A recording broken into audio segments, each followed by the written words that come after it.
Randy. It is 34 minutes past the hour. It sure is. On this lovely Monday, August 16th. We're in Los Angeles. Yes, we are.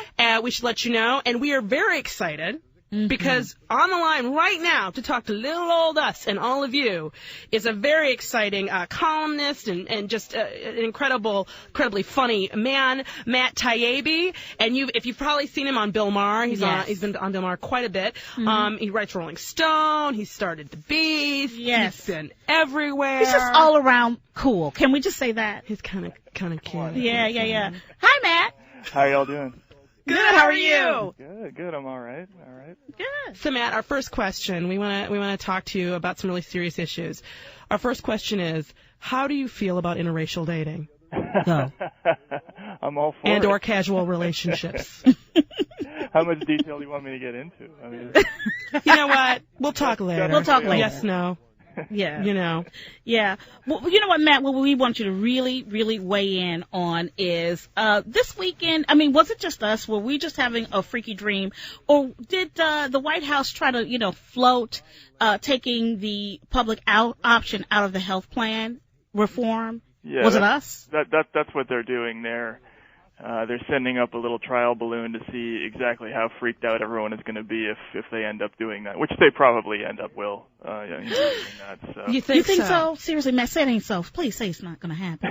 Well, I mean, in a sense, it kind of actually doesn't really matter at this point because they've already gutted the public option to such a degree that even if they do end up passing one, it's going to be, it's not going to be much of a help. What they had originally in the Education and Labor Committee bill in the House and the Ways and Means Committee was a real public option where the prices were based on Medicaid plus 5%. But when they changed it, so now that the Health and Human Services Secretary has to negotiate the rates with the providers, it's not going to be really any cheaper than private insurance, so it's not going to drive costs down. So even if you have a public option, it's really not going to do a whole lot. But even so, they're going to try to go without it. Even so. Well, how did that happen? How did we go from? Because it felt like there was a lot of support for this. Did you feel that, or do you feel that this just got caught up in politics, or is this all? Did the White House know this was going to happen? Oh, this is, everybody I talk to, I have a story that's coming out in a couple of days about healthcare, what happened during this whole process. The general consensus around the Hill and from people who, have spent their lives lobbying for this bill, is that the White House at the very outset of this whole process made a deal with the insurance and the pharmaceutical industry. Yeah, big pharma. Yeah. Right, with pharma. Basically, the idea was, we're gonna ditch single payer as an idea at the very outset. In return, you guys aren't gonna attack us so hard throughout this process. So they took single payer off the table at the very beginning, which made the public option, the game. Whether or not they were going to pass that was the big issue in the whole business. And in the end, I think they felt like they didn't have enough political capital to do it. But that's, of course, not really true. They could have easily pushed something through. And when you say they, we're talking about President Barack Obama and his administration. Right, the Democratic leadership. I mean, there's lots of really good people in the House and Senate who really wanted something real. Like people like Sherrod Brown and Bernie Sanders and Lynn Woolsey, and all these people wanted to do something, but the game was really, the whole thing was a dog and pony show. They were never really going to do anything, and this is just the end game of something that was decided in advance. So you know what the reality is that the game got flipped before we even got involved. Exactly. Yeah. Right. This was a negotiation between the White House and the insurance and pharmaceutical industry, and the rest of this, all the process that we went through this summer is just a bunch of window dressing that they're putting on to try to calm the public down, basically. Well, Matt, I have this question: how is it that Democrats who are now in the majority are getting beat out by crazy Republicans?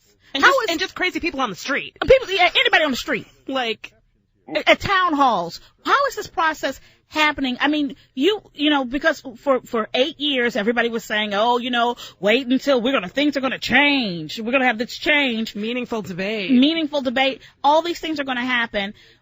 Democrats supposedly have the power now and doing nothing with it.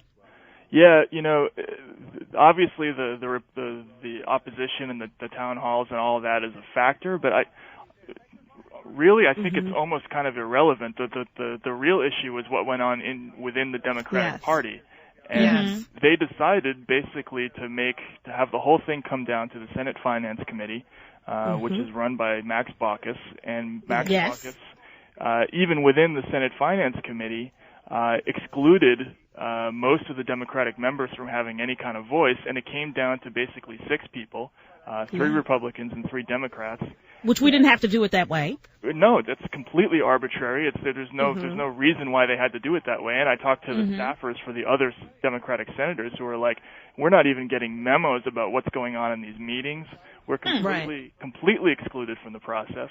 And they set it up this way. And they had opposition from the Republicans, but it doesn't really matter. It would have happened this way anyway.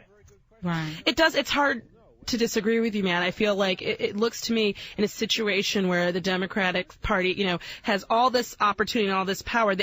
It's hard not to see them as being complicit in the destruction of this bill, or the possibility of it. Yeah, I mean, and the mystery is why, because clearly they would have gotten some kind of bump if they had decided to push through and pass something that was real. I mean, if they had done something about, all the paperwork, and the mess in the healthcare industry, it would have been an enormously popular bill. And they robbed themselves of that political benefit at the very outset and opened themselves up to criticism, severe criticism from both sides, which doesn't really, even if you're looking at it from a cynical point of view, it doesn't really make any sense. And I don't really understand it.